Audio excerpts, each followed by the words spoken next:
Happy day and a warm welcome to one and all.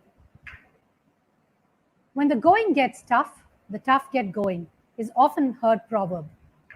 But its fullest implication is evident only in challenging times as these. As an integral part of the educational system of the country, teachers are often custodians of the overall development and mental well-being of the learner. His or her role going well beyond teaching and evaluation to that of a mentor. This webinar on capacity building for student mentoring comes at a time when we need to relook and sharpen some of our mentoring capabilities as a teacher so that we can handhold our students and help them get through these uncertain times. Before we proceed to this morning's proceedings, I request our principal to say a few words.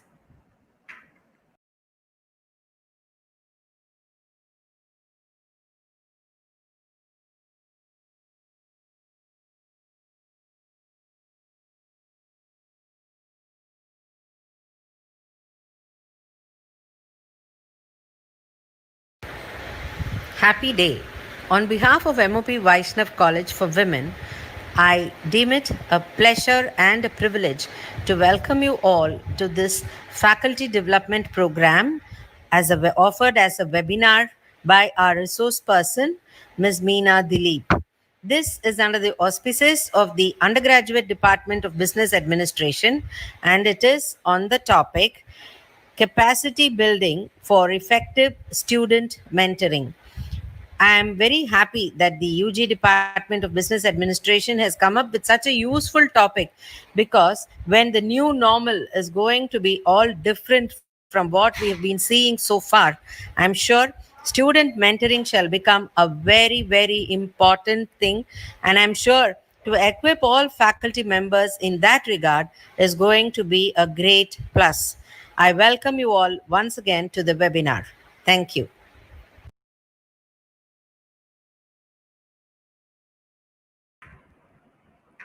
Thank you, ma'am, for those kind words of encouragement. No introduction can do justice to the profile of our speaker this morning. However, as mandated, a few words about her. Ms. Meena Dilip, psychologist, trainer and author, has a master's degree in psychology from Madras University and diplomas in child psychology and advanced counseling skills from Stonebridge Associated Colleges, UK. A certified play therapist from Leeds Beckett University, UK, Meena is a consultant psychologist at the British High Commission in Chennai at their consular division. Meena is also associated as a trainer with many educational institutions, including ours, WCC, Montfort College, and Spastic Society of Tamil Nadu. She offers group counseling and stress management programs to the corporate sector, and some of her prominent clients are MRF, HCL, Accenture, R.R. Donnelly, FedEx. She is a registered member of the Chennai Counsellors Foundation. In her spare time, Meena write short stories, poems, and articles for magazines like The Women's Era and Parents Circle. Her passion is always to guide people to lead happier, stress-free, and more fulfilling lives using play and the expressive arts. Without standing between you and Meena, I hand over the proceedings to Meena. But before that, a few guidelines to the participants. I request you to kindly type your questions in the chat box as and when they arise. These questions will be taken up for discussion at the end of the session. Also, the feedback link for certificate generation will be posted at the end of the session. Meena, I hand over proceedings to you. Thank you so much, Archana, for that amazing introduction. Good morning and a very warm welcome to one and all who have signed in here today. I know this is a new way of doing things, and we are all learning, growing, and adapting. This webinar aims at equipping you to become the best version of yourself so that you can offer mentoring services to your students along with your regular responsibilities. We will see how you can do this with minimum stress and maximum efficiency. Please give me a moment to share my presentation with you, and then we can get started.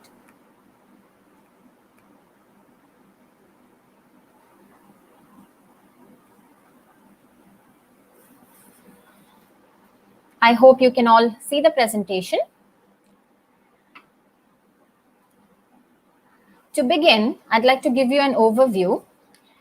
so you know what to expect. We will start with an icebreaker, which will also double up as an exercise which leads naturally into our topics.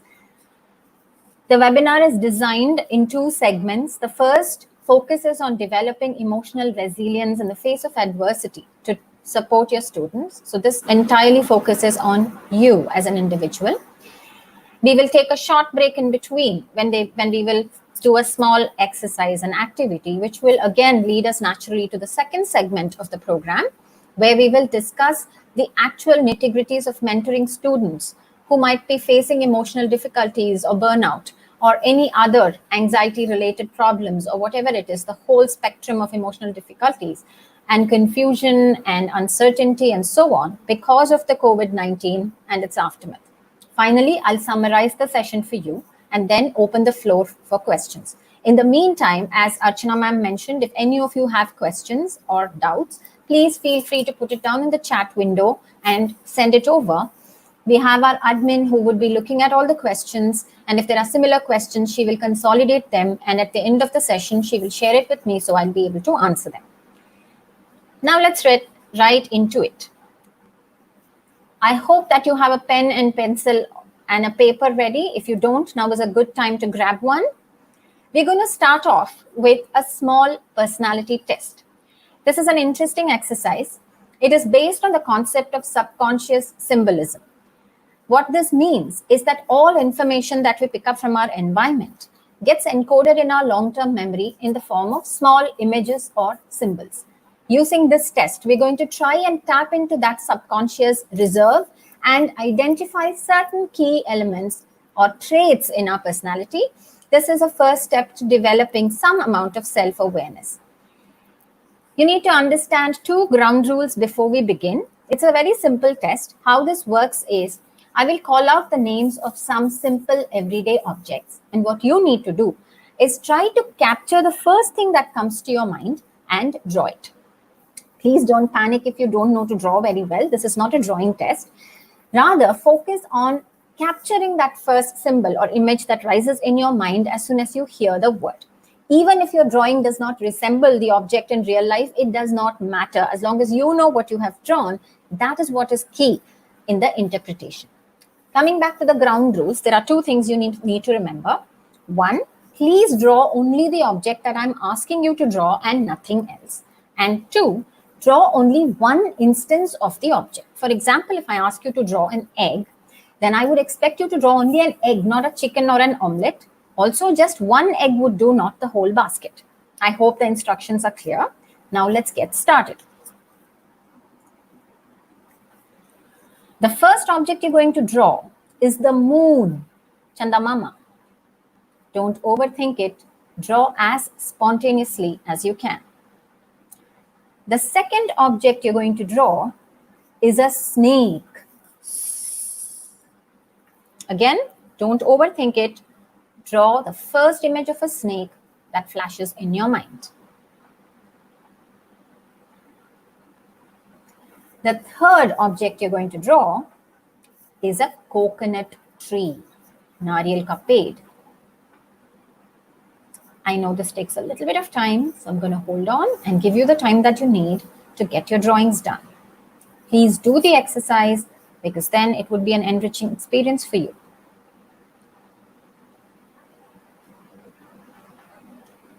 The last object you're going to draw is a house, ghar.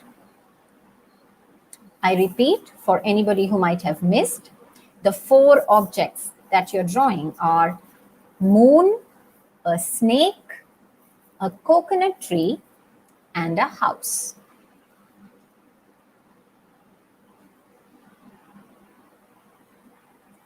Okay, now for the results. I hope that you can all see me on your screens.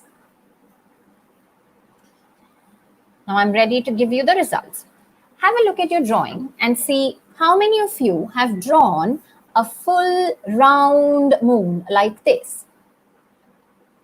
The rest of you, I'm assuming, would have drawn a crescent moon or a half moon like this, or different variations of the same half moon. It could be this way. This is also considered to be a half moon. Or if you're really creative, perhaps you have your half moon with a face and a smiley and all those details. Regardless, all of these are still considered half moon. So there are only two possibilities.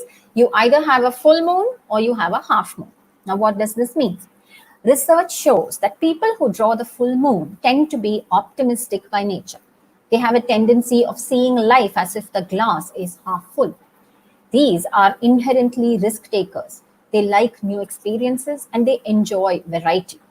They want to have new, different kinds of experiences on a daily basis, and routine can bore them. On the contrary, the half moon individuals are relatively more cautious. They think a lot before they do anything. They don't like taking risks. They want to plan ahead. They are more systematic, organized. They want to know exactly what's going to happen 10 days from now. And when things don't work out according to plan, they feel disturbed. Moving on to the second object that you've drawn. Again, there are two possibilities. The first being the simple snake. Now, if you have a simple drawing like this, either horizontally or vertically, a single line, or perhaps even a double line like this, or it could also be vertical, or if you have something like that, an S shape, or something that's more curvaceous, but overall, you see that it is relatively simple. This is the first category. The second category is something more complex, which means the same or similar simple snake, but then it's got all these designs and patterns and a lot of detailing on the inside. This classifies as a complex snake. Similarly, there are other variations of the complex snake. This is an example of a complex snake where it goes around and intersects itself and has all these dots and designs in it. Again, complex. And these are also further examples of the complex snake. You have this long, winding, spiral kind of snake, which reminds you of one of those mosquito repellents, or it's one of these spring type snakes, which goes on coiling. These are all examples of complex snakes. Now, what does this mean? Simple snake individuals are by nature simple, straightforward people. These are people who don't believe in sugarcoating their responses and may sometimes come across as blunt. These are open-hearted individuals who believe in sharing everything with everyone. So if you happen to have a simple snake person as your best friend and you tell that person, this is a secret, don't share it with anybody, the next day it will be published in the Times of India. That is not to say that they're malicious. They don't mean harm. It's just that they don't understand the concept of discretion and secrecy. And because they are so simple and straightforward by nature, they believe others to be the same way and they trust very easily. And you know what happens when you trust easily. On the contrary, people who've drawn complex snakes are clearly complex individuals. These are like your proverbial onions who have many layers to their personality. You peel a layer and the next one emerges. These are complicated individuals who have trust issues and so find it really difficult to reveal everything about themselves, even in close personal relationships. They will be holding that little bit back, which makes them very mysterious and enigmatic. Such people tend to do very well in careers that require discretion. Could be stocks or finances or even therapy, for instance, where confidentiality is critical. You can really trust the complex snake people because if you tell them something in confidence, they will never ever share that with anybody. Moving on to the coconut tree. Now here again, there are two possibilities. Check your drawing to see how many of you have drawn coconut trees without any coconuts. And the rest of you would have 2 or more coconuts in your coconut tree. What this means is that typically people who do not have any coconuts in their coconut trees are considered to be type A personalities by us psychologists. And those who do have coconuts are type B personalities. A typical type A is one who is driven and constantly ambitious, who has a high achievement need. These are people who work with checklists. They keep ticking off things and one after the other, they want to constantly keep striving and doing something. This need for intellectual stimulation is what keeps them going. They set goals and they go after them relentlessly. Sometimes they may work themselves to exhaustion. Naturally, because they are so committed, they do very well for themselves and they are very successful in their chosen fields. But the downside is that the type A personality does not know how to relax.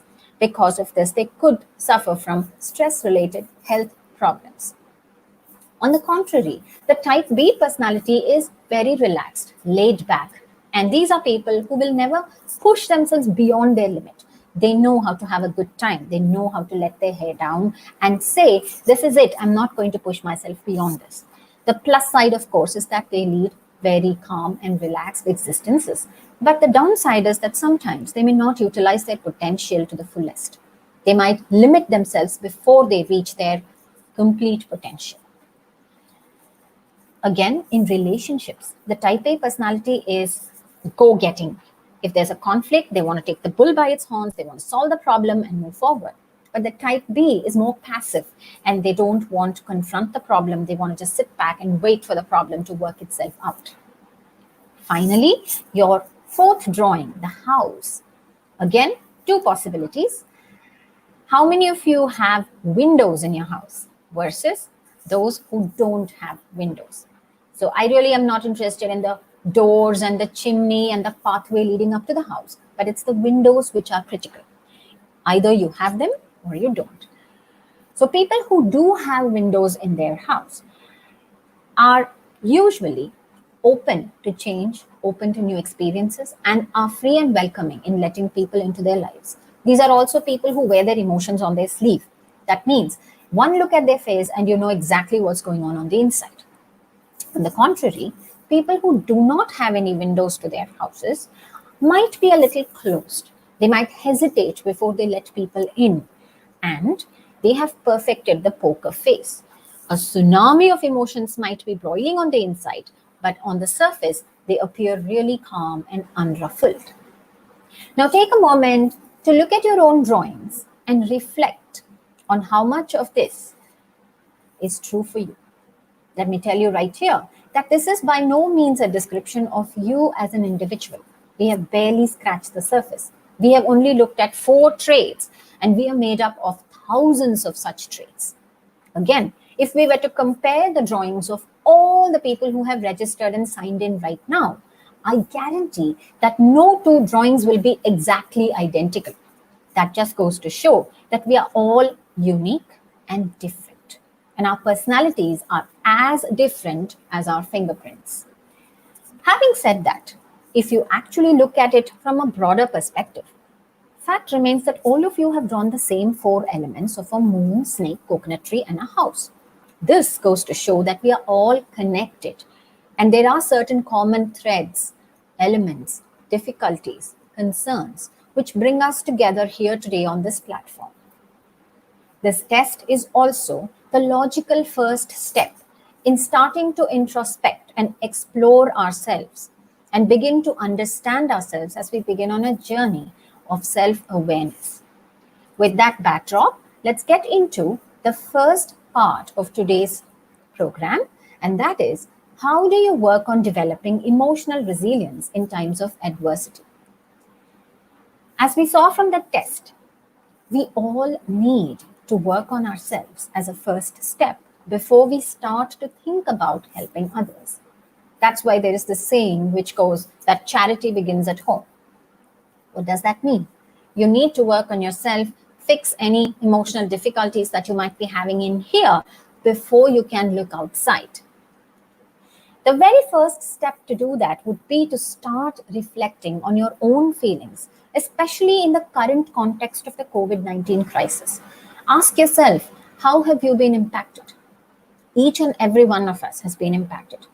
Fact remains that we're all battling our own demons, and we need to be really honest with ourselves if we have to work on building our competency to help our students. When we are battling our own issues, it's impossible for us to be there for our students. That's a no-brainer, right? Ask yourself again, what kind of emotions do you feel? Do you feel stressed, anxious, uncertain, angry, scared, disappointed? There's a whole gamut of feelings. And one of the things that a lot of people have come back with is jealousy. They feel that they have started to compare themselves to others a lot more now than they used to. And they feel that their neighbors are better off than they are. But let me tell you, we are all in this together. We are all having difficulties, ranging from financial constraints to family disputes and discord, because we've all been cooped up in our houses together for too long. And these are very, very natural. It helps to know that we are not alone. And it also helps for us to take stock of exactly what we are feeling right now. Sometimes doing this can give us a reality check, and it can be a little scary. And you might discover that you have a slightly low EQ. So, what's EQ? It's emotional quotient. Emotional quotient essentially is about how intelligent are you on the emotional spectrum. We're all familiar with IQ, or intelligence quotient. This measures your ability to sense, recognize, and handle your own emotions as well as that of others effectively, without bursting, without having meltdowns, in a mature way. That is what emotional quotient is all about. And this is something that's really critical for us to develop as educators, as mentors, and most significantly, as adults. One of the simplest ways to enhance your emotional quotient is what I have developed and called as the BLUE method, BLUE. It's a 4-step method where BLUE is an acronym. And I would like you to practice this right now. And once you get used to it, try it every single day. It's very important that you practice it regularly and consistently in order for your EQ to go up. It's not going to help if you do it just once. You need to do it every day. The first step in that is to breathe. It sounds really simple and quite counterintuitive, doesn't it? But we often forget to focus on our breath. And that's when our emotions are all over the place. What happens when we are having an emotional meltdown is that our right hemisphere in the brain has kicked in because of an impulse it's received from the amygdala in the brain, which is the seat of all emotions. And when that happens, the left hemisphere, which is responsible for thinking or cognition, is suppressed and we start acting out. When we breathe, we are doing two things. One, we are sending more oxygen to the brain. And two, we are making our brain focus. We are giving it a specific task to do. And when you do that, the emotional right brain goes down and your left brain kicks back into action. You start thinking again. So breathing is something that you can never take lightly. It's very, very effective. Once you're able to calm down to a space where you can think, try and identify what exactly you're feeling and put a name to that. Developing an emotional vocabulary is extremely critical to develop a high emotional quotient. I'll give you an example. I'm sure many of you have felt at times very low, disturbed, something going on in your stomach, feeling low energy. There's a lot of stuff that's happening, but you're really not able to put your finger on that one emotion which is driving all these symptoms. So if you focus on the symptoms, you will lose touch with the emotion that is driving these. And that's why it's important to have a good emotional vocabulary to identify what is the emotion which is causing all these disturbances in me. Is it anger? Is it anxiety? Is it sadness? Is it hurt? Is it disappointment? Is it jealousy? We need to figure it out and give it a name. It sounds simple enough, but it's extremely powerful. Please give it a try before you knock that off your list. Having named your feeling, the next part of it is to identify the impact that emotion is having on your body. Every emotion that we experience manifests in our body. In fact, research has shown that people who have a lot of anger in them tend to have heart problems. People who deal with anxiety on a constant basis have problems related to the gut. They have stomach issues, ulcers, etc. So this way, different emotions that we experience have different seats in our body. And it's not necessary that everybody has to experience emotions in the same way. You might experience anger in your head, for example, and someone else might experience the same thing in their fists when they are really clenching them. So it's up to you to figure out the impact of your emotions on your body. Finally, Once you've done all of this, you will be in a much better position to verbalize or express that emotion using words. You can either speak it out loud or you can write it. But the key element here is to convert this emotion using words. The reason for this is when you do this, you're giving it a boundary and a structure. Until then, you are engulfed in it. It's like the emotion has taken over you. But the moment you are able to put it into words, you are able to take charge of that emotion and manage it a lot better. Now, like I said, you need to practice the blue method on a daily basis if you want to enhance your emotional quotient. And for this, it's very critical that you learn to structure your day. Only if you're able to structure your day can you fit in the blue method. It doesn't take very long, maybe about 2 to 3 minutes. But those 2 to 3 minutes of dedicated me time is what will help you to become a lot better at managing your emotions as well as the emotions of people around you. One of the key elements in structuring your day is to establish clear boundaries between work and personal time. A lot of people have approached me during the lockdown to say that working from home has blurred these boundaries, and it's natural, isn't it? Sometimes you tend to overspill with your work. You're at home all day. At least when you're going to work, there are clear-cut boundaries that, 9 to 5 or 9 to 6, you're at work, and then you come back home and you switch off. But then when you're doing all of that from home, everything seems to pile one on top of the other. You have your housework, you have your children, you have your family, you have your work. And in all this, you might forget yourself. It's very important for you to learn to manage your time effectively. One of the key elements of mentoring, as we will see later, is to guide our students to be able to manage their day and emotions well. And unless we set a good example by doing so ourselves, we will never be able to guide them on this. So it's important that you develop your own time management strategies to make sure that you get the most out of every work day. And as you're doing this, it's also necessary for you to decide what part of your day you're willing to give to your students for mentoring. This has to be separate from your regular academic work. Only then it can work. As I said, as you're structuring your day, if you do not leave any room in your workday for yourself, you're going to burn out. And that's why I have that image there, which is my favorite. It says you cannot pour from an empty cup. When you try to help someone, mentor someone, guide someone, in essence, you're helping them. And for that, unless you have your emotional resources in place, it's impossible for you to conjure them up for the other person. One of the first things that you need to do is identify a bunch of things that you enjoy doing. I'm sure that you have forgotten what it feels like to do something you enjoy.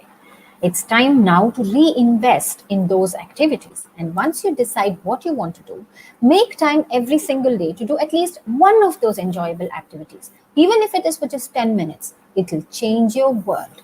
Believe me on this. Bottom line here is, don't forget to prioritize yourself as you're caring for your students, your family, and everyone else in the world. You're important too. Please remind yourself of that and remember it at all times. As you're investing in yourself, one of the key elements of investment would be in terms of knowledge base. You have to focus on the pandemic because that is what this is all about. This is in the context of the COVID-19 and how can we support our students. I'm sure you're all aware that there's a lot of misinformation out there, fake news doing the rounds, WhatsApp messages galore. In fact, even yesterday, somebody sent a message saying coffee can cure COVID-19. Now, what do you believe when there is a deluge of information that you get washed away in? It's important that you equip yourself with genuine first-hand information from reliable resources like maybe the WHO website, or it could be the Ministry of Health Affairs of the Indian government. These are reliable sites that you can fall back on, and you know that they're not going to spread rumors or give you false information. So make sure that you are referring to an authentic source and educating yourself about the pandemic so that tomorrow when your students come to you with their anxieties, you will be able to find out whether that anxiety is genuine and legitimate or if it is just something they have conjured up, and you can set the record straight and reassure them. In this process, it's possible that you might get very stressed out. I'm sure you're all aware that any change can cause stress. The current situation that we are going through is very different. There are changes happening every moment. There's so much of uncertainty that it's like the ground is shaky beneath our feet. Ask yourself, what is your own stress response to changes? How do you adapt? Do you resist the change and feel stressed? Or do you accept it and feel better? Or do you ignore and deny the change and try to escape from it? These are different ways in which people cope. Try and identify what is your coping strategy in a stressful situation. Unless we adults, educators, mentors are able to manage our stress well and come across as grounded and calm, our students are not going to be able to trust us and look up to us when they come to us for mentoring. So it's about clearing the decks here and decluttering ourselves, making sure that we are not extremely stressed. Only then can we think about lending a helping hand. Again, just like we saw in terms of how and what kind of things, activities you love to do, you also need to figure out what works for you in times of stress and what helps you to de-stress. Different things work for different people. I have some people who've told me that music helps them to calm down, relax, and fight stress. Some people say, I like to take a nap and that de-stresses me. Yet others like to get really physical, doing something that gets their body moving. It could be martial arts, it could be dance or a sport. So it's up to you to figure out how you respond to stress. Now, why is stress management so critical? It is because when you don't handle your stress, you will get physically sick. It's not just at the emotional level, but stress is something that affects our body. There's a lot of hormonal response that happens in our body to stress. There is a hormone, a chemical called cortisol, which the brain releases whenever there is a threat. At the same time, there is adrenaline that gets released. These two are chemicals which pushes into action. There is this concept of fight or flight response. In any threatening situation, we either fight back or we run away. And our body is designed to do this. So every time we feel stressed, our body responds the same way as if we were threatened. Imagine living with that kind of stress throughout. So the chemicals are constantly in your body and circulating. They never let up.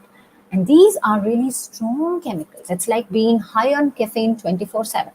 So it starts eating you up from the inside and you start eroding away. For that reason, it's important that you figure out how to manage your stress. Again, in this context, breathing can really help with stress reduction. Laughter is another thing. I'm sure many of you have watched the movie Munna Bhai MBBS, and we have the funny character there who stands around trees with his friends and laughs. So that was handled in a lighter way, but a lot of research has gone into this. And scientists have found out that when you laugh, what happens is there's so much of vibration that it's almost like you're giving your internal organs a massage. And imagine how relaxing that would be. It's really sad that as adults, we have forgotten to laugh. We may be doing the kind of social laughter, but that's not quite the same as a full body belly laugh, which gets all our organs vibrating and relaxed. So the next time you're having a good laugh, remind yourself that you are handling your stress in the most positive manner. Moving on. One of the critical elements of being a mentor is empathy. Now, a lot of people misunderstand this concept of empathy and confuse it with sympathy. So when someone comes and tells you that something happened to them, you say, oh, so sad. That is sympathy. So what exactly is empathy and how is it different from sympathy? Empathy is about feeling that emotion yourself. Empathy is about communicating to the other person that you know how that feels. It's, in simple terms, about stepping into the other person's shoes. It's about entering their world and seeing things from their perspective. And it's hard. It doesn't come naturally. So, are you an empathic person? Ask yourself how you respond in situations when someone reaches out to you with something that's on their mind. If someone says, I feel really nervous, is your response, don't feel nervous? That is the opposite of empathy. Because when you say, don't feel nervous, you are essentially shutting down communication. You're invalidating that feeling and making that person feel that he or she does not have a right to feel whatever they are feeling. Empathy, on the other hand, is about reflecting and paraphrasing. So, in the same situation, if you were to say, oh my God, you're telling me you're really nervous. Do you want to talk about it? That must be really hard. You know, I feel really nervous too. Let's see if it's the same things that are making both of us nervous. These are some of the ways in which you might be able to communicate your empathy. Paraphrasing is another technique where if somebody tells you something, you repeat the same thing back to them in your own words. This is a very difficult to develop skill, but you can do it with practice. And one of the best spaces to begin practicing empathy is with your own family. If your children, for instance, come to you with their difficulties, instead of jumping in and trying to solve it for them or judging them or blaming them and criticizing them, if you're able to actually empathize with whatever they are experiencing, you might find that your bond with them improves, and at the same time, it helps you to polish up on your empathic skills, which in turn will help you become a world class mentor. I'm sure hearing all this itself is possibly causing anxiety in you, and you're wondering, oh, all this sounds like a lot of work. Am I even capable of doing it? Well, you are. Let me assure you that if you put your mind to it, anything is possible. However, right now in this context, the anxiety that I'm referring to is what all of us are experiencing universally, the world over. And I need you to know that it's absolutely normal to feel anxious in an abnormal situation. I'm sure you will all agree that the current situation with the COVID, the lockdown that we were subjected to, and the aftermath in terms of things opening up, everything certainly qualifies as abnormal. So we all have every right to feel anxious. Let's not run away from this anxiety. Let's not pretend it doesn't exist. Instead, let's embrace this anxiety. Let's make friends with it, understand where it's coming from, and tell ourselves that it's okay. Acknowledging that anxiety and giving ourselves permission to feel it will really help us to take a huge load off our shoulders. Now, as you move into how can I help my students, the first step that I would encourage all of you to work towards is to consider some of the challenges that your students might be facing. Again, going back to the previous concept of empathy, you might need to actually put yourself in their shoes. Think about how the world seemed to you when you were 16, 17, 18 years old. It was very different from the way you see it today, right? Often, when students come to us, we are looking at the world from our own perspective and we're trying to propose solutions to them which are very adult oriented. And students are not able to make any kind of sense out of what we're trying to tell them because they can't even fathom what we're saying.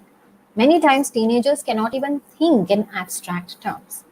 So it's up to you to figure out what student challenges could be.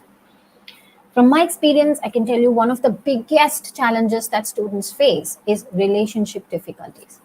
Now, it's up to us to readjust our attitude towards these relationship problems that our students bring to us. Instead of judging them, scolding them, and telling them you're too young to be in a relationship, we need to validate these feelings and get them to recognize that they're too young for all of these kind of hang-ups.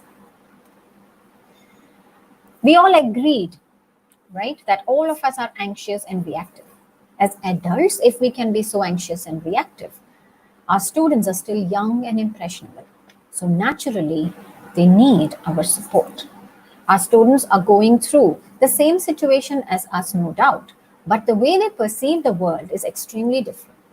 For example, I know a teenager who was planning to go to Goa with her friends in August.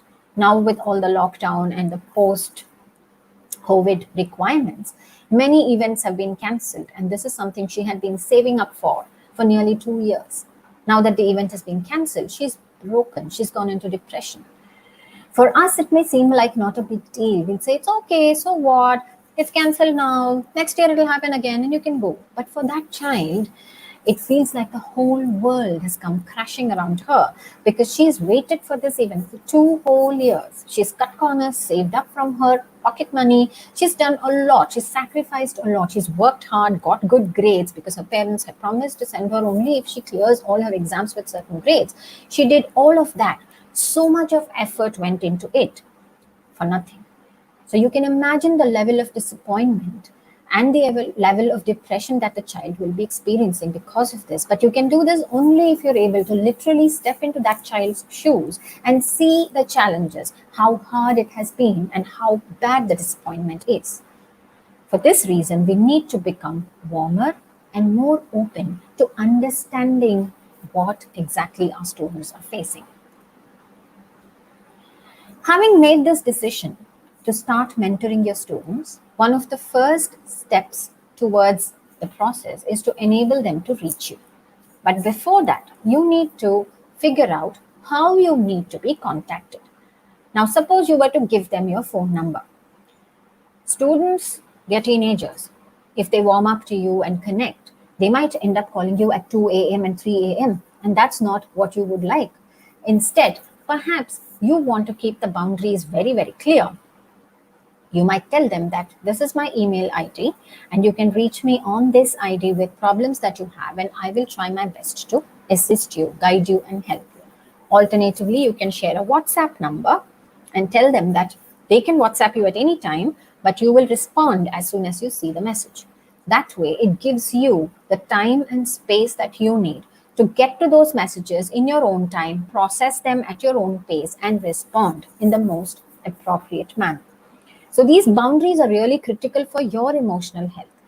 It is not like you're going to give up everything else and become a full-time mentor.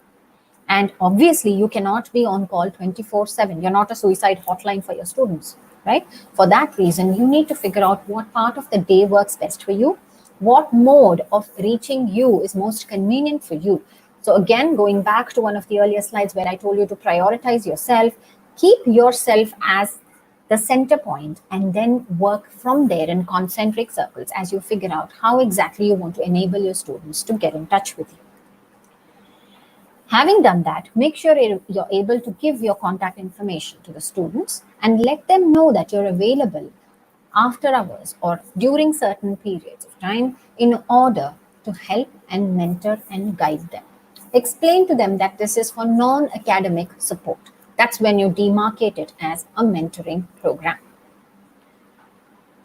Okay, now let's quickly take a 2-minute break. And during this time, I would encourage you to gather some old newspapers in case you haven't already got some with you at the desk. This is a short breather for you to equip yourself with newspaper.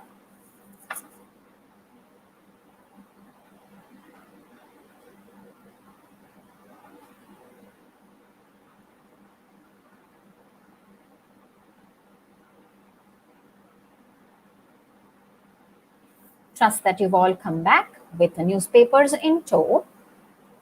We are now going to do a simple activity. It's called newspaper origami. All that you need for this is a bunch of old newspapers. I'm going to set a timer and give you 3 minutes on the clock to do this activity. And here is what you're going to do. You're going to fold, tear, crumple, anything that you want to do to create different paper shapes. Let's see how many paper shapes you're able to make within 3 minutes. And while you're doing that, I have a few shapes here, which I will show you. I hope you can all see me on your screens. This can give you some ideas. Your shapes can either be 2D or they can be 3D. It's time to get started. For example, you can just fold and have a square, or you can tear and make a rectangle. If you want to get creative, maybe you can make a 3D shape like this. This is a boat.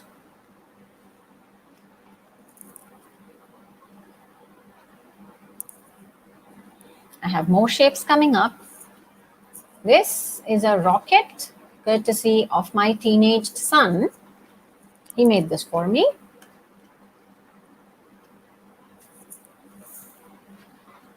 Then this is something I'm sure many of you can relate to from your own childhoods. It's called 4 cups.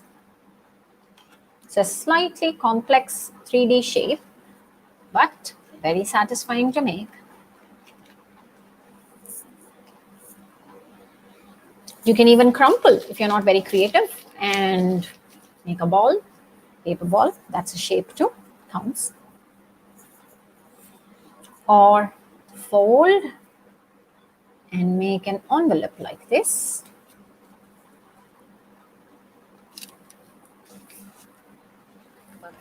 Maybe one of the Japanese fans where you just fold it this way and it opens up like that.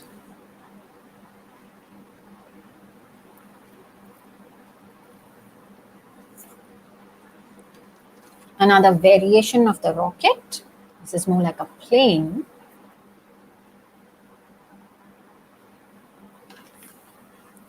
Or yet another geometric shape which you can fold. This is a 2D rocket. And our time is up. Now let's quickly process what we just did. I'd encourage you to take a moment and reflect on how you felt as you were doing this exercise. I'm sure there are a gamut of feelings that you can think of. Some of you who didn't have newspaper and who didn't take the 2-minute break to grab some newspaper might have felt a little left out. Others might have felt bored. There might have been yet others who were curious, and then others who were feeling very creative and coming up with different shapes. Some others were feeling a little overwhelmed, keeping track of what was on the screen and trying to make their own shapes. Yet others who decided, I am not going to do this. I'm just going to sit and stare at the screen, who were indifferent. So you see, there was this whole gamut of feelings with just the same activity.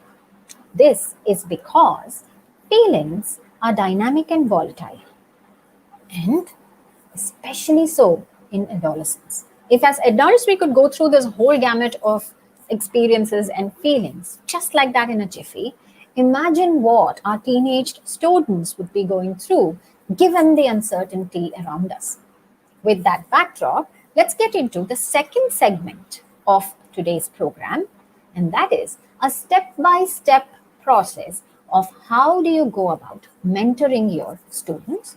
So there are some do's and some don'ts in here. Let's begin with a very critical aspect of listening.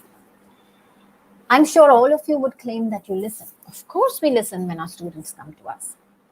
But then again, ask yourself, do you listen mindfully? Are you just hearing their words, or are you reading between the lines? Are you able to see the feelings that are underlying their words? So of course you need to hear them out. Along with that, you also need to look for where is that coming from. I'll give you an example.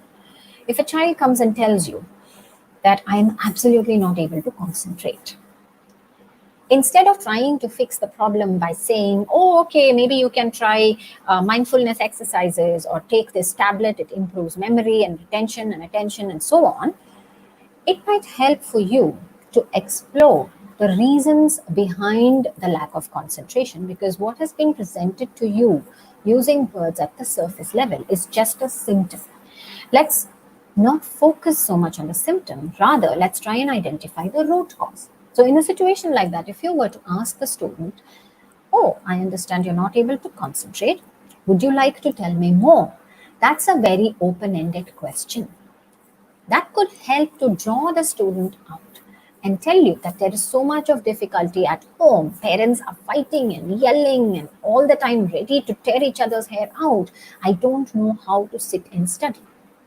It reveals the next layer of difficulties or problems that the child is experiencing.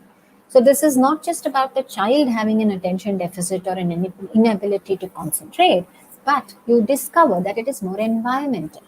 And so you might want to further draw the child out and encourage them to share a little more about what is happening and how they are coping with it. That would be your next question in terms of, so what do you do when this happens?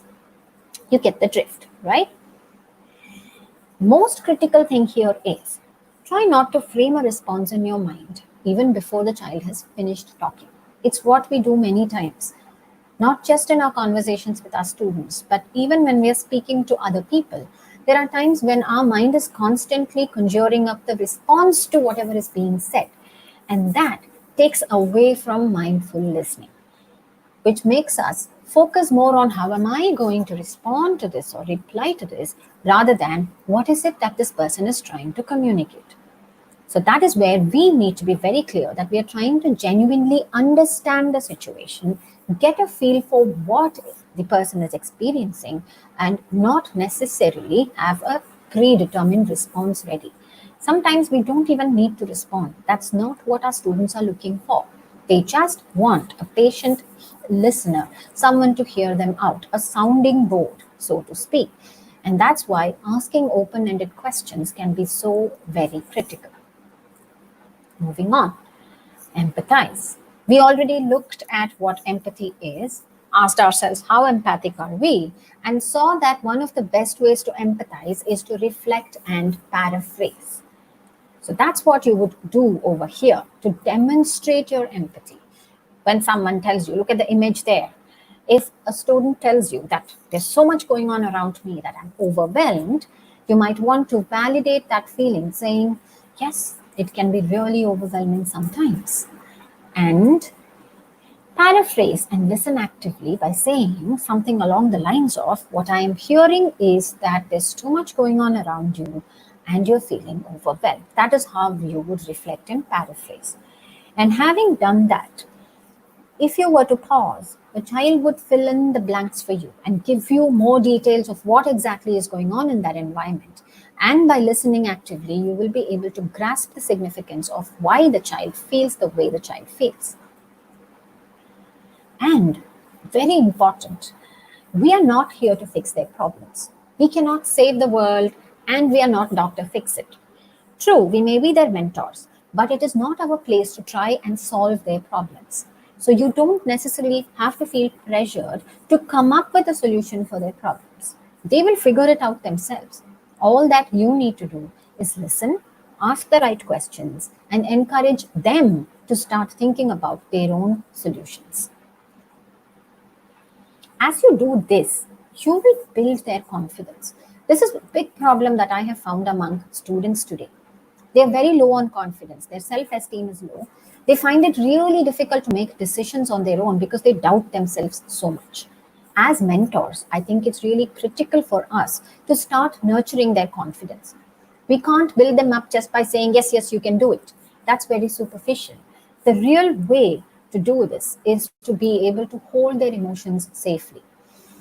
What we have seen until now in terms of actively listening to them, empathizing with them, reflecting and paraphrasing, all of this is what holding their emotions safely is all about. More important than that is confidentiality. When a student shares something with you, it is your responsibility to keep that information absolutely confidential. If you're going to use that information as fodder for your staff room gossip, then that is the greatest disrespect, not only to the student, but to yourself as a mentor. You're actually letting yourself down because you have punched a hole in that resource which you call mentoring. For that reason, it's very critical that you maintain confidentiality. That is like the cornerstone of mentoring. It's important that the students trust you before they're able to open up with whatever their problems are. And only then can you actually help and guide them and mentor them towards a successful resolution of those problems.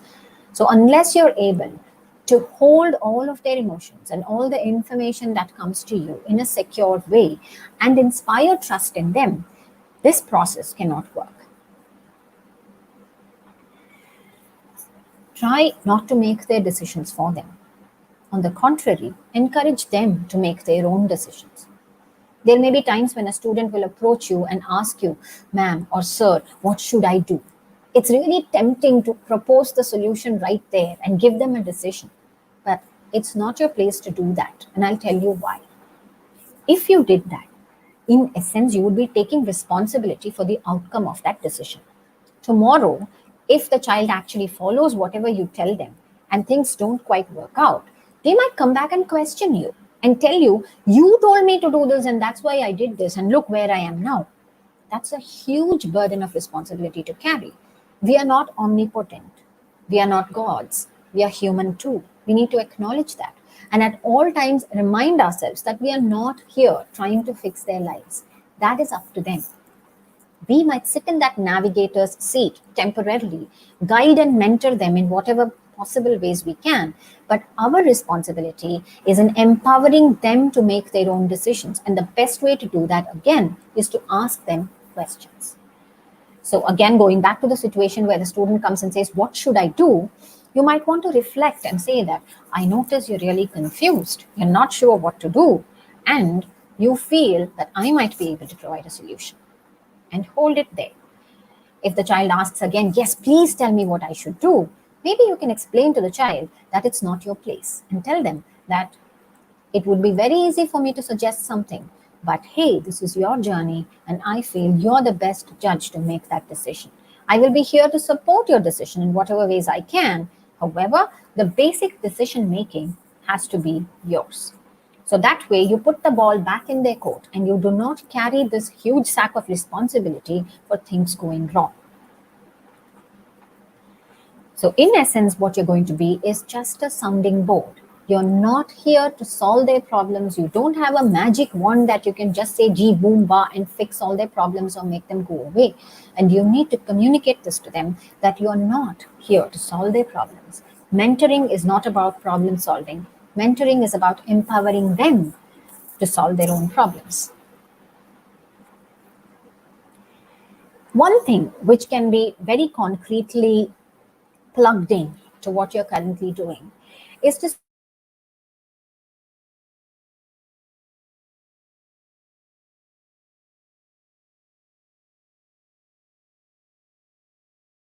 You are here to empower them to solve their own problems.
Hello, am I back?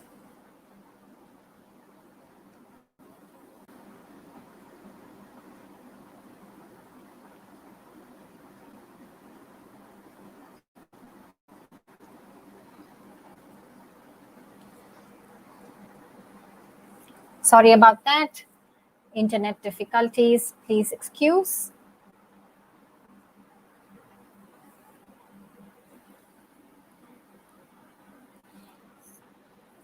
Okay, so moving on, we were discussing non-academic interactions in the classroom. If time permits, maybe you can provide them with one-to-one interaction time. But then this would be only if time permits. At all times, it's important for us to endeavor to be open and non-judgmental about our students. For example, if a student tells you that she's in a relationship with a boy, it would be very easy to judge, criticize, and moralize. But instead, in that situation, if you're able to hear her out and ask her open ended questions and lead her up to the natural understanding that this might not be a healthy relationship at this age, it might be a lot more productive and interactive for the student. The next aspect of mentoring is to be able to notice their emotional quotient. We saw how, in the first segment, you could work on developing your own emotional quotient. And a part of that is being able to respond to other people's emotions intelligently. So once you have enhanced your own EQ, you will be in a better position to be able to tell what your students' EQ is like. You will notice, of course, that some students have a higher EQ than others. It is your responsibility to observe, but there is no need to judge them. It's important to offer support to those students whose EQ appears to be very less. Some typical indicators of low IQ could be that they are frequently having fights with their peers, that they're having breakdowns, they're possibly having a lot of emotional outbursts, crying, isolation, they're not able to mingle easily. All of these could be indicators of a low emotional quotient. And if you notice these things, offer your support. Sometimes children have really difficult problems that may be way beyond your own scope. In such instances, it is highly recommended that you refer such students to a qualified professional, a therapist or a counselor, rather than trying to handle a difficult situation on your own. Because sometimes it takes years of training, practice, and experience before we can handle some of these deep-seated emotional problems. There may also be times when students have psychopathology or difficulties in their psychological spectrum, and only a professional will be able to diagnose and treat that. So it's safer for you to refer them out than to take up the responsibility of mentoring a student who has obvious difficulties. One beautiful way to mentor is to reflect together. In therapeutic terms, we call it voluntary disclosure.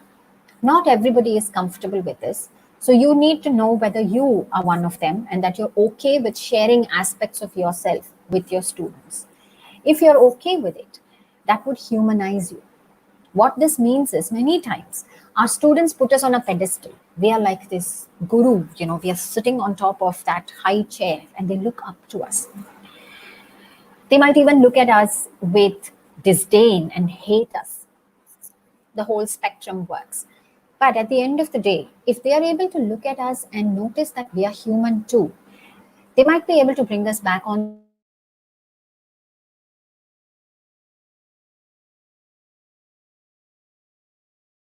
we are human too. And if we are able to reflect together, then we will be able to understand that our students are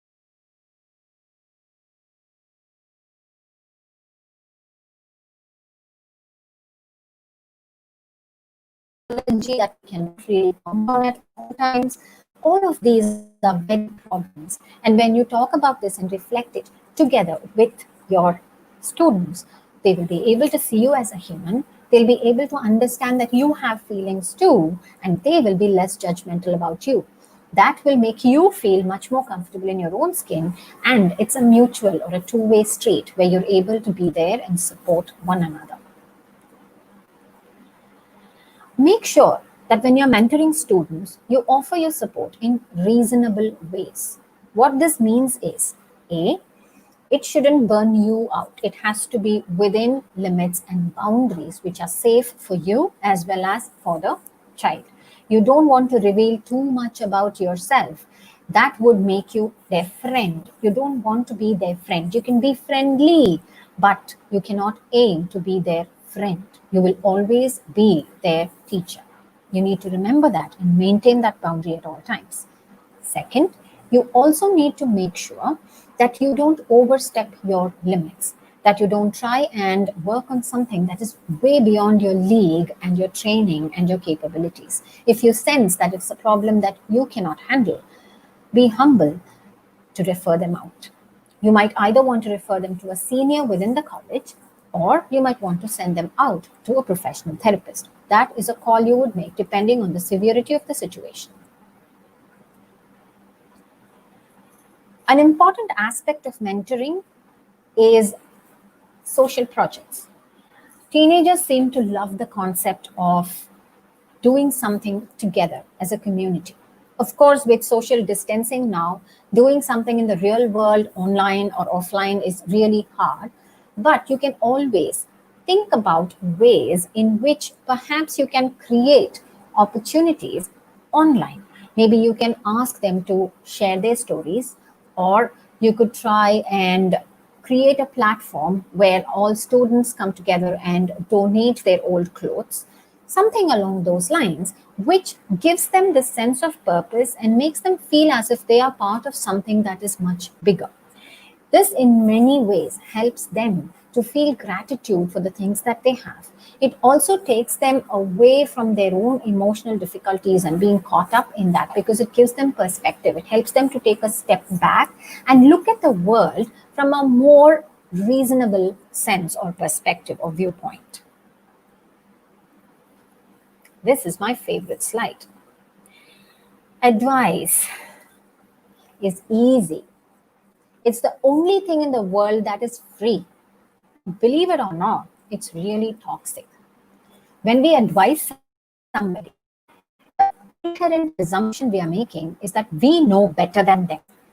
It's almost like sitting on a moral high chair and telling somebody that I know your life better than you do. So please, I implore you to avoid advising your students. And it's not what they are looking for. It's the easiest way to lose them. The moment you give them advice, the students will stop approaching you. There will be zero communication. It's like you're pulling the blinds down. So make sure that you listen more, talk less. And whenever there is this urge that comes up to give advice, try and write that down somewhere and put it away, but do not bring it up in the mentoring scenario with your students. Advice is the, like I said, simplest way to lose your students' trust. Last but not the least, I would encourage you to give them compassion. What do I mean by this? When we are compassionate and when we are able to demonstrate kindness, it is something that our students pick up. Actions do speak a lot louder than words. Many times, we might be telling them to do something, but I'm sure you all notice that children find it much easier to do what we are doing rather than what we are saying. A very typical example in this scenario would be a chain smoker telling his son, don't smoke, it's bad for your lungs. You can see the disconnect or the dichotomy right there, isn't it? What would the child do? Naturally, follow in the father's footsteps, because obviously light travels faster than sound, and actions speak louder than words and all of that. But it's true that our children are observational learners. They look at us and tend to repeat those things, or they learn to do those things much more easily than the other way around, listening to what we are saying and following that. Now, if you're congruent, if you're living that life and you're walking the talk, then it becomes a whole different ballgame altogether. If you're yourself abstaining from smoking, drinking, and all of those things, and then communicating to your students, your health, chances of compliance would be much higher. But if you're doing all of those things and then telling your students, your guess is as good as mine what they would follow. So at the end of the day, it is about inspiring them to be compassionate by being compassionate ourselves. When we become less judgmental and more open to hearing them out, listening to them, and extending kindness to them, you will notice that the environment in the college changes as well. They are like mirrors. They will reflect back to us the exact same thing that we put out there. So if we are going to carry a lot of negative emotions within us, chances are that they're going to pick up on those. They're very perceptive. So they'll probably pick up those. They're like sponges. They will absorb that and then they will reflect it right back at us and make our bad day even worse. On that note, we have reached pretty much the end of this presentation. I'm going to summarize what we have gone over. As you can see, the first part where we spoke about developing emotional resilience uses the acronym resilience. I'm going to read that out to you. If you look at it, the first letters of all these subheadings add up to the word resilience. So you reflect on your own feelings about COVID, enhance your emotional quotient, structure your day, invest in yourself, learn about the pandemic, improve your stress management strategies, enhance your empathy, normalize the anxiety that you're feeling, consider the possible student challenges, and finally, enable students to get in touch with you. In the second segment, we looked at mentoring. Again, the word mentoring itself is used as an acronym for you to easily remember these subheadings, which are mindfully listen to what they are saying, empathize with them, nurture confidence and maintain confidentiality, take time out for non-academic interactions as often as you can, observe their emotional quotient, reflect together, involve them in social projects, never advise, and give them the gift of compassion. Now, I must tell you here before we move to the questions that I have a summary document which has been prepared and I have shared it with the organizing team. They will be sending it over to whoever requests for it. That document contains a summary of everything that we have been through now over the last 90 minutes, along with some additional resources and information such as links to the WHO website, as well as links to some online personality tests and EQ assessments and so on. And there is also some resources related to mentoring and understanding teenagers and communicating with them. So please feel free to use that document and ensure that you use the length and breadth of it in order to enrich your experience through this session. Now, I would like to keep adequate time for questions because I would like this to be as interactive as possible. And I understand that you possibly have a lot of questions. So I'm going to open the floor for questions. It's over to you, over to the admin to show me all the questions. I'm going to stop sharing this presentation for a moment and open the floor up for questions. Okay, so I have a question here which says how to deal with students who are single child to their parents. They feel very lonely. They cannot trust anybody to share their secrets. Okay, so this is a very good question. And often children who do not have siblings or sometimes not even friends reach us as their educators and people in authority to share whatever they want to. So I would suggest that you deal with them the very same way that you would deal with any student. Go back to all the things that you learned just now as part of the presentation. Hear them out. Validate their feelings. Be open to listening. And if you happen to identify low IQ or a deeper emotional problem, then refer them out. I hope that answers your question.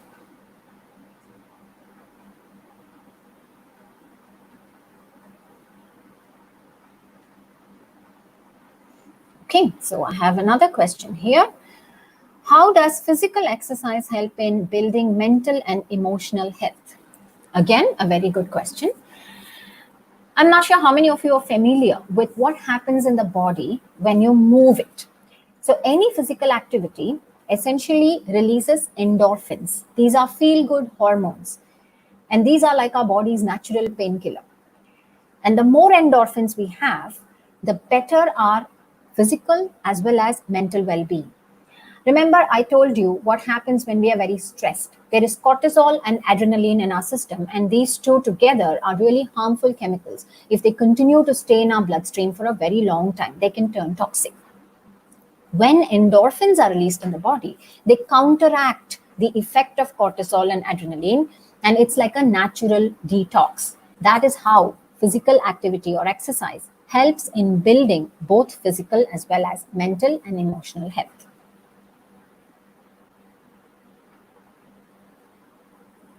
Okay, there's another question. How do I deal with an ethical dilemma when interacting with my student? Okay, excellent question. Remember, we are not moralists and we are not here to police our students. It is not our responsibility to find them solutions.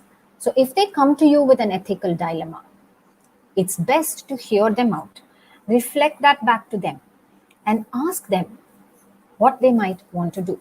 Ask them what are the possible solutions that they can think of, and ask them to do a cost benefit analysis of each of those situations or alternatives, and they will be able to figure out what they need to do. We don't give them enough credit, but our students are actually very resourceful. They come to us more to use us as a sounding board rather than for solutions. And at all points, as mentors, it's critical for us to remember that our job is not to offer them solutions. Our job is not to solve the dilemma. Rather, it is about guiding them through that dilemma so they can solve it themselves. Does that answer your question? Here is another one. What is the difference between advice and giving your opinion? Excellent one. I would say that it is pretty much the same, because end of the day, what we dole out as advice is essentially our opinion. So it is one and the same thing. And now you see why it is not very useful to our students. What are they really going to do with our opinion? It doesn't matter, does it? In their situation, their own opinions matter, and it's up to us to help them to discover what their opinions are so that they concretize their own belief systems and then they work from there. Now, if we are going to intervene by giving advice, we are essentially sharing our opinion with them, and maybe we are muddying the waters and confusing them even more. Next question.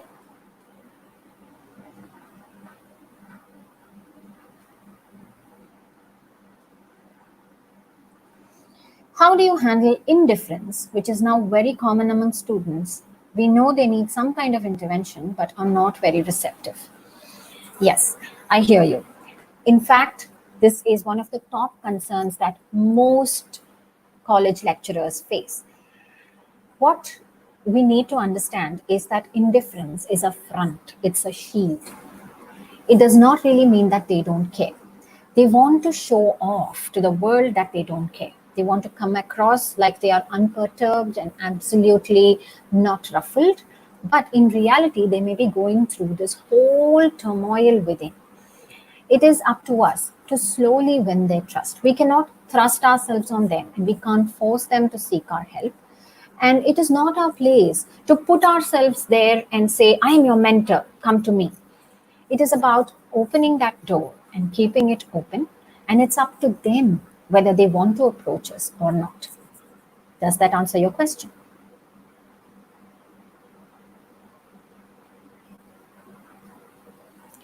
How to deal with stubborn and disobedient adolescent? Okay. We need to see why children become stubborn and disobedient in the first place.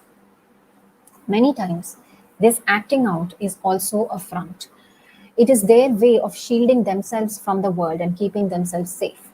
They rebel because they feel that something is being forced upon them, that something is going against their value system, something that is not sitting well with them. They feel that their freedom has been taken away.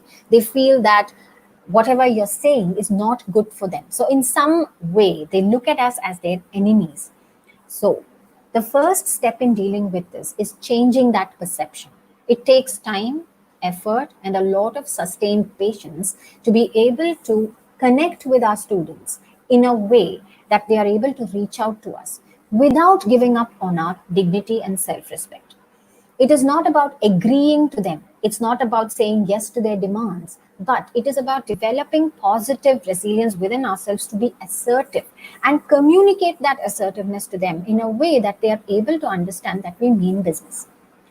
One of the best ways of doing that is, again, to let them have that outburst or meltdown. Hear them out. Let them go through with it instead of stopping them and saying, you can't behave like that in front of me. That is the most common response that most of us have, because we feel threatened and we feel that they are attacking us personally. So we need to depersonalize it in that moment. We need to look at it from a broader picture and understand that their behavior is a reflection of their inability to handle their emotions, and it has got nothing to do with us. They probably feel safe enough with us, which is why they are having that meltdown. So that's actually flattering to us. We need to look at it as a compliment and look at it more positively. Put that positive spin on it. Allow them to go through with whatever drama they want to do and disobedience or rebellion. Let them go through with it. It's like weathering the storm. And once they're through with it, you need to remain very calm throughout the storm. That's very important. And when that's done is when you start talking. That's when, again, you ask them questions. I'll give you a typical example of a situation like this. A student who was threatening to jump off from the 5th floor of a college building because his needs were not being met by the professors, whatever those needs were. So the professors were really in a flux and they were like, oh my God, how do we deal with something like this? And so we were called in. We were this team of psychologists who came, and we were like these crisis intervention negotiators who came and tried to talk that child out of jumping. So the first thing we said was, let's talk about it. Would you like to tell us what is on your mind? We can help you. These are some of the critical statements that we make. That's like a crisis intervention. Having done that, when the child starts talking, we shut up and listen. That is very, very important. If we are going to interrupt them, if we are going to try and twist the scenario in a way that it loses, that they feel like they're losing ground, then we're going to completely lose them.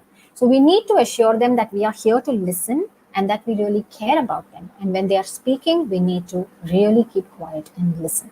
Once they have talked themselves out, that is when the questioning must begin.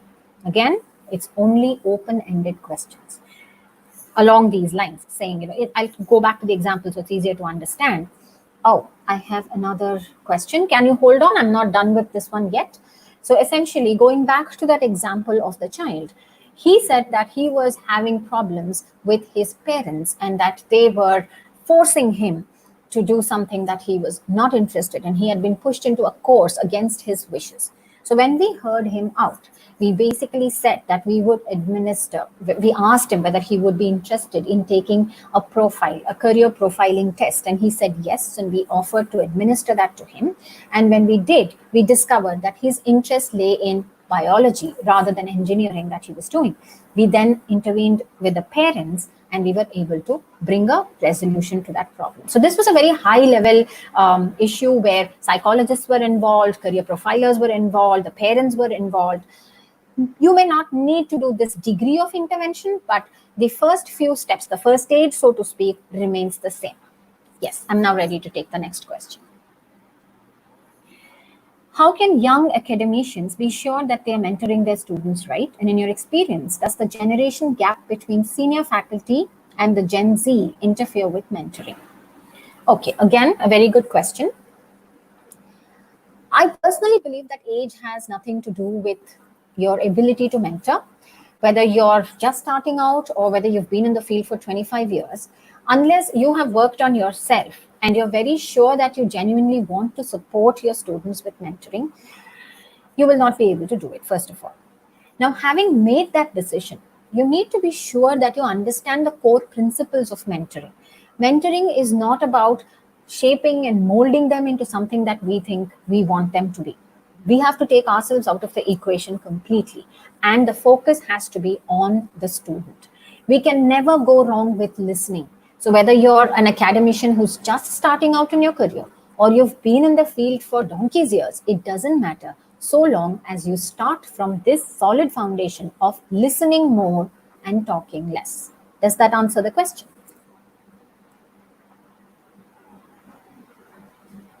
Ready for next?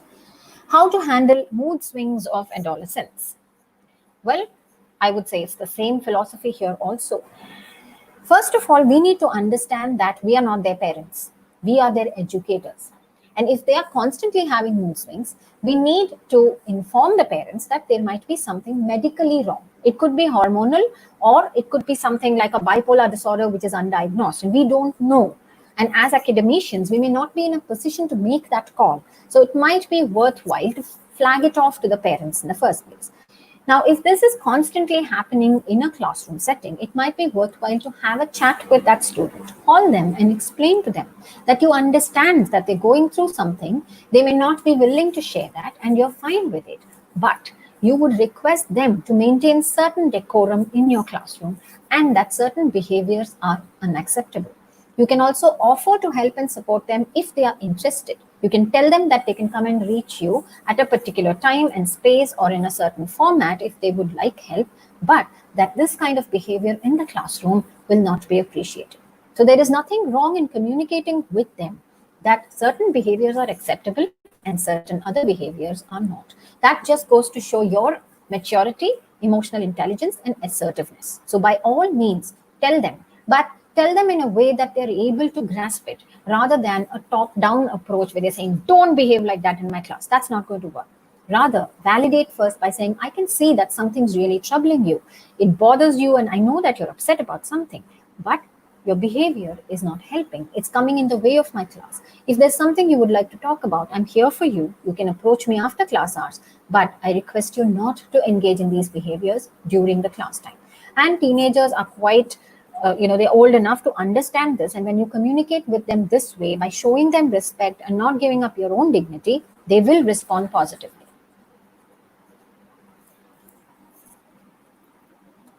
Students believe friends rather than mentors. How to react? Okay. See, this is a very natural part of the growing up process. They That is not to say that they don't trust us or look up to us. Probably they never show it. They want to hang out with their friends, and the peer pressure can sometimes be so much that they give in to that and do certain things which deep down they do recognize as unhealthy. So this is something we can't control. This is beyond our scope. We shouldn't even try to intervene with this because they will figure this out on their own. It's only when they come to us that we can be their mentors. We can't force them or we can't pull them and say, come, I want to mentor you. It will never work. So we need to allow these peer relationships to work out in whatever ways they naturally do. Ready for next? How to deal with students who are inactive in the class. Okay, another good one. Now, there are a lot of reasons why students may be inactive. We need to identify the real reason. I work in the college too, and I know exactly what you mean. If you really think about it, the inactive students are easier to manage than the hyperactive ones, right? Because they are all over the place and they are disrupting the class. But having said that, having a chat with them would be your first step. Like I said, there are many reasons why this inactivity could be. Lack of sleep could be one of them. Deficiencies could be another. When children are deficient in vitamin D and vitamin B12, it presents on the surface as lethargy and inactivity. So it might help for you to suggest a medical test when you have your next parent-teacher interaction. The third reason could be a reality check for us. Maybe our class is really boring. So you might want to consider making your lesson plan a little more interactive, a little more interesting. Break them up into groups, give them something to do, break the monotony, see whether that helps.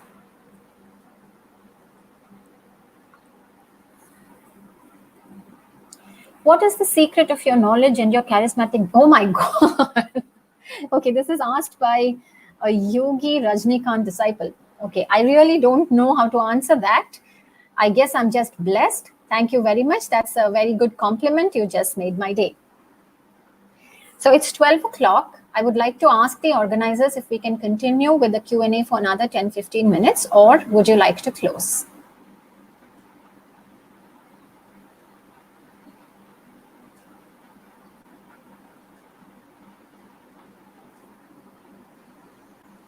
Okay, I'm assuming that we are continuing because anyway, we have time till 12:30. So I'm taking more questions now. When we are facing mood swing issues, how to react to a student who is not normal in class? Okay, so in such situations, like I said, the intervention might require us to involve the parents to figure out if maybe the child has some medical issues or perhaps is on some kind of medication. Those will have to be ruled out first. And if none of that is a problem, maybe it's an environmental issue where the child is having difficulties at home or is not being able to express whatever is on their mind at home, and therefore brings all those feelings into the classroom and is acting out.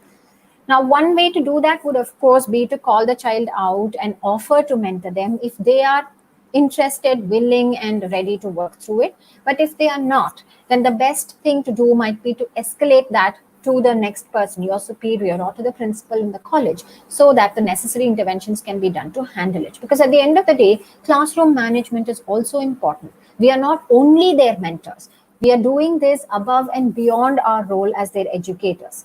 Right? So for that reason, we need to make sure that we don't bite off more than we can chew. This might be a situation that warrants deeper interventions, therapy, or maybe even a switch to a different course or a different college. We don't know. And we will have to handle it on a case-to-case basis. Next question. Is it advisable to be in social media sites with students? Okay. So there is a lot of debate on this, and there are different schools of thought. I would say that at the end of the day, it's your personal choice. Whether you're comfortable having your students on your personal site where you're sharing a lot of your own personal information. Are you willing to open yourself up that way? Remember, we spoke in one of the slides about voluntary disclosure and how transparent you would like to be. How much of yourself do you want to reveal to the students? That's a very personal choice. There is one school of thought which says, oh, your professional life has to be very different. It has to be kept separate from your personal life and so on. If you subscribe to that viewpoint, then it is certainly not advisable to have them on your social media. Then there are yet others who believe that once the child has finished graduating and they're moving out of the college, if they would like to keep in touch, then it might be okay to have them on your social media accounts, which again, like I said, is a very personal choice and decision. There are yet others who really don't mind having their students on their regular list. I know some people who post a lot of educational stuff on social media, and it is tailored specifically for the students. And if that is the case, then by all means have them in.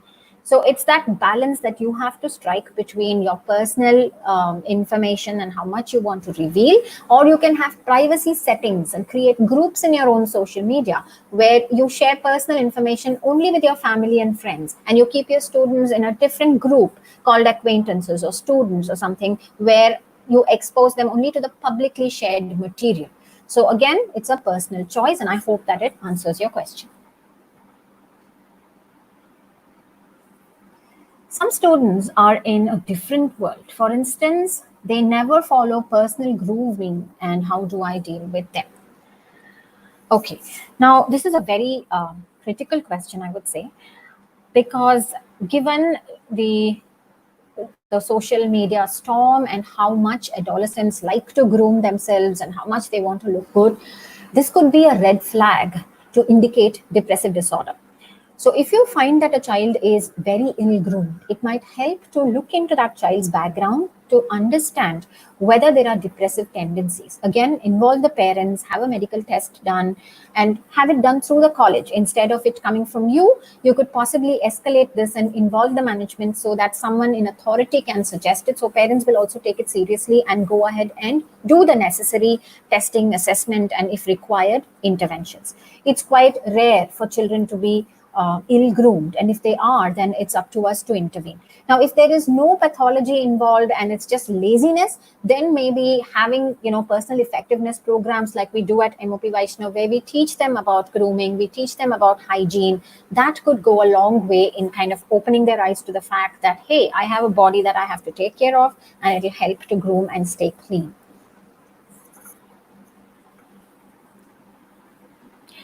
Guidance means suggesting how they go about things. Will that not be construed as advice by the students? Okay. So again, very good question. Now there is a very thin line that separates guidance from advice.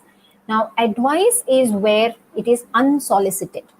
We thrust it on others. That is what is advice, where it is not called for, they have not asked us for it, but then we think that it is our responsibility to tell them what our opinion is, and that's what advising is.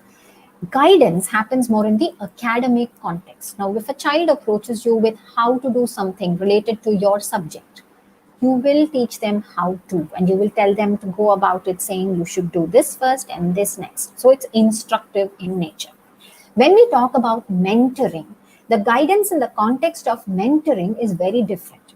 Here, we are not telling them what they should do, but rather we are asking them what could they possibly do. And then we are encouraging them to work through those possible alternatives until they are able to find their best solutions. Is that clear?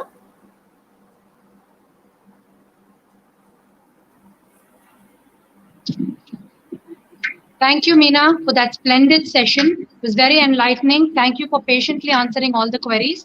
To the participants, we sincerely regret a few technical disruptions due to connectivity. It was our endeavor to restore connectivity at the earliest. I hope you weren't inconvenienced too much. The feedback link has been posted in the chat box. I request the participants to kindly fill that up, and certificates will reach the participants within 10 working days. I now request my colleague, Dr. Vijay Lakshmi, to propose a formal vote of thanks.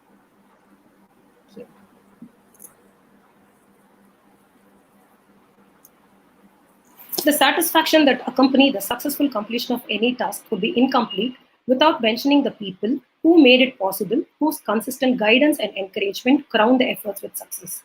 On behalf of the organizing team, I, Dr. Vijay Lakshmi, Head Department of BBA Shift 2, take this opportunity to propose the vote of thanks. First, would like to express profound gratitude, heartfelt thankfulness to our principal ma'am, Dr. Lalita Balakrishnan, M.O.P. Vaishnav College for Women, Chennai, for her unceasing motivation and constructive suggestion in nurturing every step of this webinar. I wholeheartedly thank Sri Manoj Kumar Sontalia, Secretary, M.O.P. Vaishnav College for Women, for his constant support in all our endeavors. I would also like to thank Dr. Uttira D, Vice Principal, M.O.P. Vaishnav College for Women, for her constant support and good wishes. Gratitude seems to be a small word. I take this opportunity to wholeheartedly thank the resource person, Ms. Neena Dilip, psychologist, trainer, and writer, for an excellent content delivery, activity, and presentation mentioning on how, as teachers, we need to enhance our EQ, how we need to set aside mentoring time for our students, especially in this pandemic situation, and how we need to consider student challenges, and how we need to mindfully listen to the students and reflect together along with them. Session was very informative and useful. It's always been a pleasure to have you with us, ma'am. Thank you. Sincere gratitude is due to all the participants of the webinar. We treasure your participation and the precious time that you have spent with us. And we hope you have gained some insights and takeaways in the webinar. We look forward to seeing you next time. Deepest thankfulness is due to Dr. Priya Iyer, Additional Controller, M.O.P. Vaishnav College for Women, for the technical support. I cannot close the prefatory remarks without expressing sincere pranams to the Almighty for all the abundant blessings. Thank you.